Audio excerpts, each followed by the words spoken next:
think for a lot of these young people, it's going to be a great start to their hurling career. The fact that they've been around a team that has reached the All-Ireland final and hopefully maybe the All-Ireland finalists.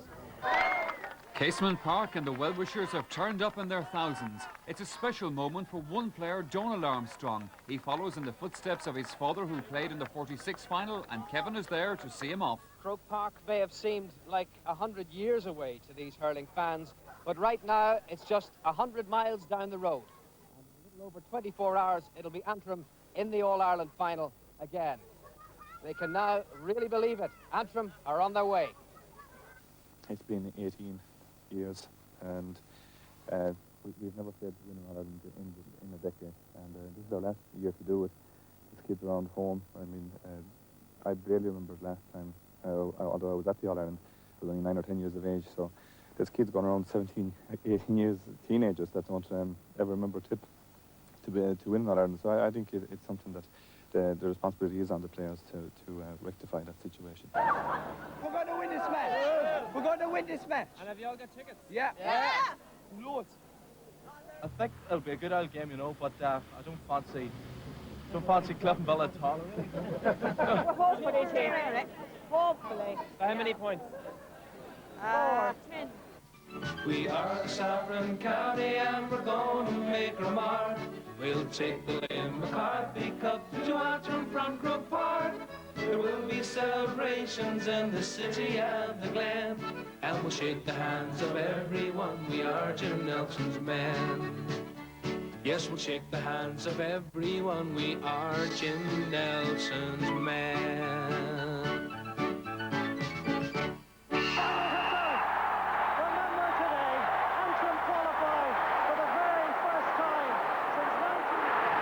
It's a long way to Tipperary, and it's a long way home with nothing.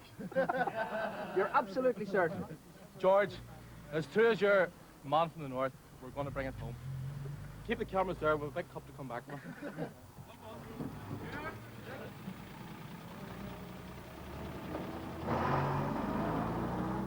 And so, with the song of his father and 2 of his uncles having worn the blue and gold with distinction before him.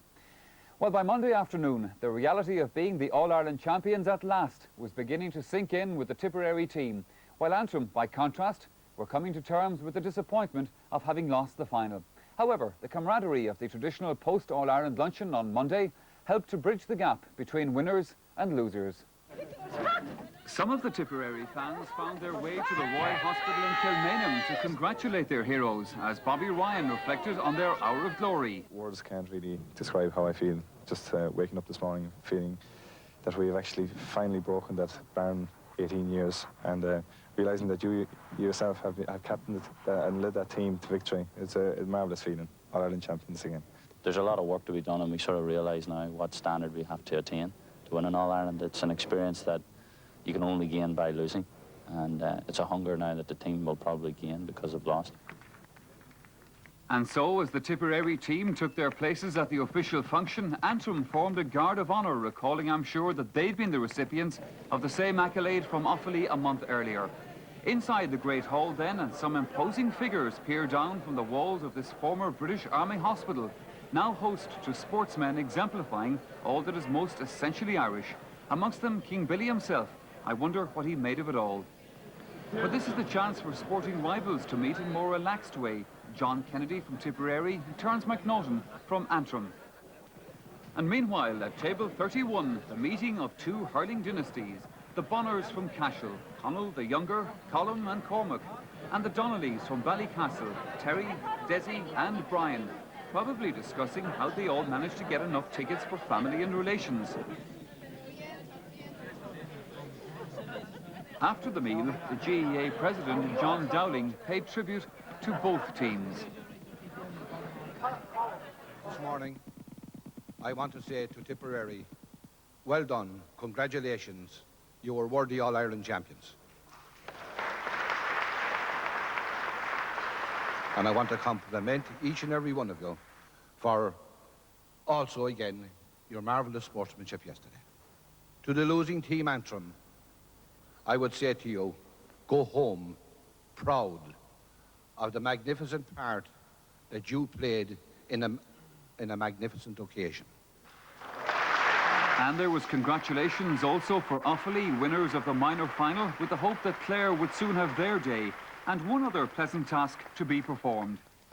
I would like especially this morning again to congratulate the Antrim team captain and his bride on their very recent marriage.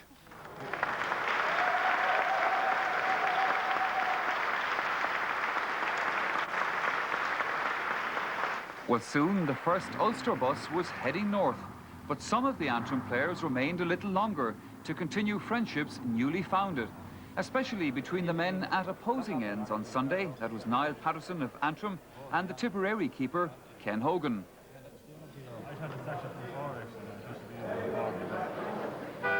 Well, then it was time for all to leave. The Tipperary bus heads for Thurles and a night of celebration. And so it was home then for Tip and Antrim to their contrasting official receptions. Well, there was honour in defeat for Antrim, and that was reflected in the way their supporters greeted them on their return to the north. But needless to say, nothing could match the jubilation of the Tipperary fans as their team and the Liam McCarthy returned to Thurles. The fans are waiting. One fox has arrived early at Thurles, resplendent in his blue and gold and ready for a night of singing, dancing and merrymaking. An estimated 25,000 have turned up at Semple Stadium for the homecoming.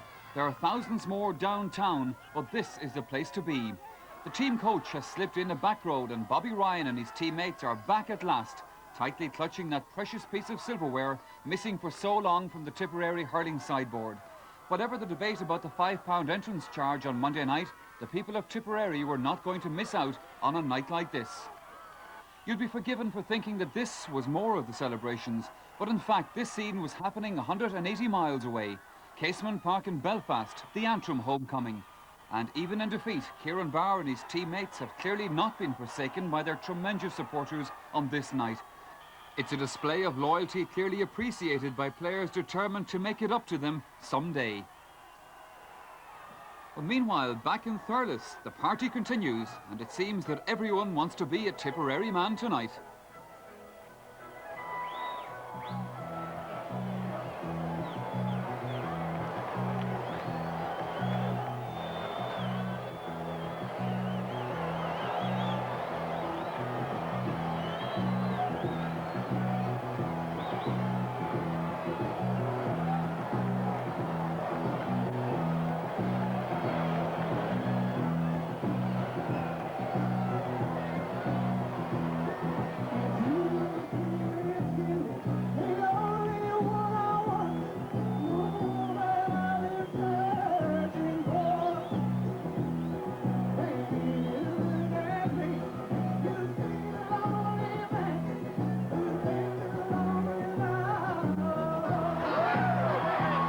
But tonight, even the great Joe Dolan was only the support act.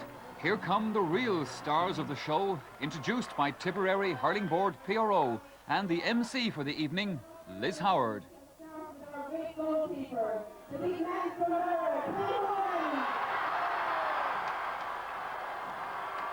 Despite that long conversation with Niall Patterson, he made it back all right, as of course did all of the Tipperary players.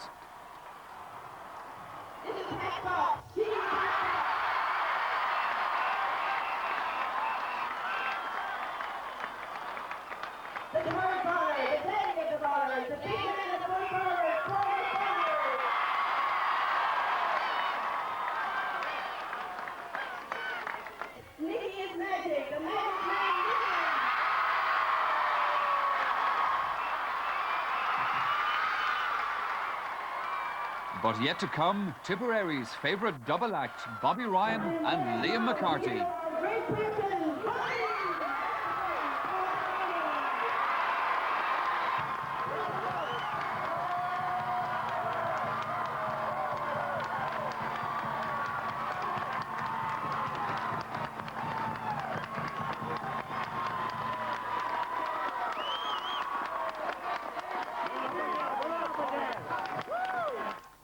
Well, Tipperary may just ease off the celebrations for a while this weekend to see if their under-21 team can make it a tip double at the expense of Offaly. It should be a cracker of a match at Portlaoise tomorrow. The throw-in is at 3:30, and we'll have a report on that match here on Sports Stadium next Saturday.